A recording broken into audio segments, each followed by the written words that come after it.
As Seneca once said, "For it's disgraceful for an old person, or one in sight of old age, to have only the knowledge carried in their notebooks." Zeno said this, "What do you say?" Cleanthes said that, "What do you say?" How long will you be compelled by the claims of another? Take charge and stake your own claim something posterity will carry in its notebook. Let me tell you a story about a man named Varro. Varro sat in the amber glow of the setting sun, his villa silent save for the scratching of a reed pen. For 60 years he had been a diligent shadow of the great masters. His library was a marvel of Rome, packed with scrolls detailing every syllogism of Zeno and every hymn of Cleanthes. When neighbors sought his advice, Varro didn't look them in the eye. He looked to his shelves.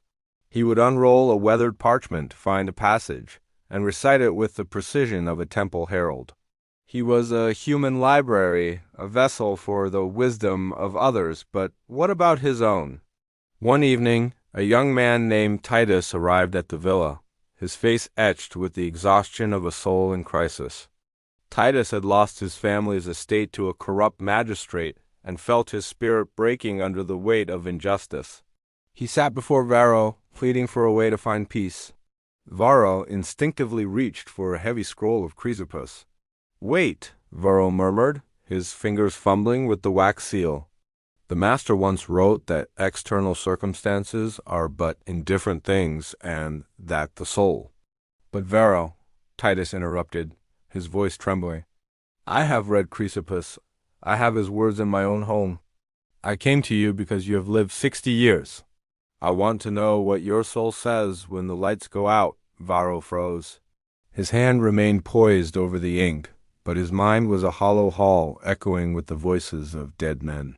He realized that if his library were to burn that night, he would be a beggar of thought, possessing nothing of his own making.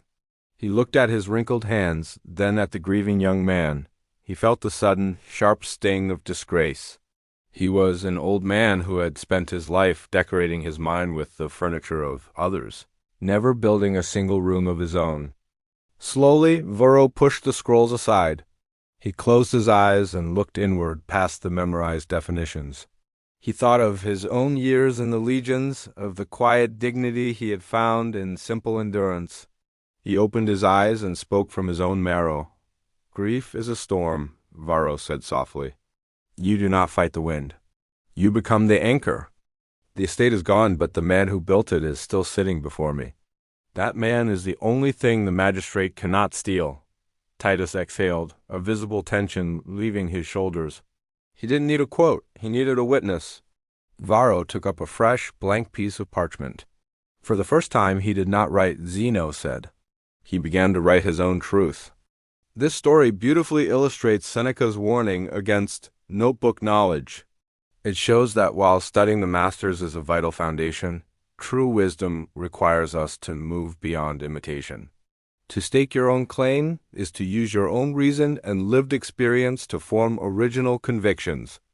It's about ensuring that you have something of your own to offer the world rather than merely acting as a mouthpiece for the past. It's easy to repeat what we've read or heard. It's much harder, but infinitely more valuable, to filter that knowledge through our own lives, our own struggles and our own triumphs. That's where real wisdom is born. That's the voice the world needs to hear, your voice. What's a piece of wisdom you've earned through your own experience? Share it in the comments below. If this story connected with you, please like this video and subscribe for more content just like this. Thank you for watching.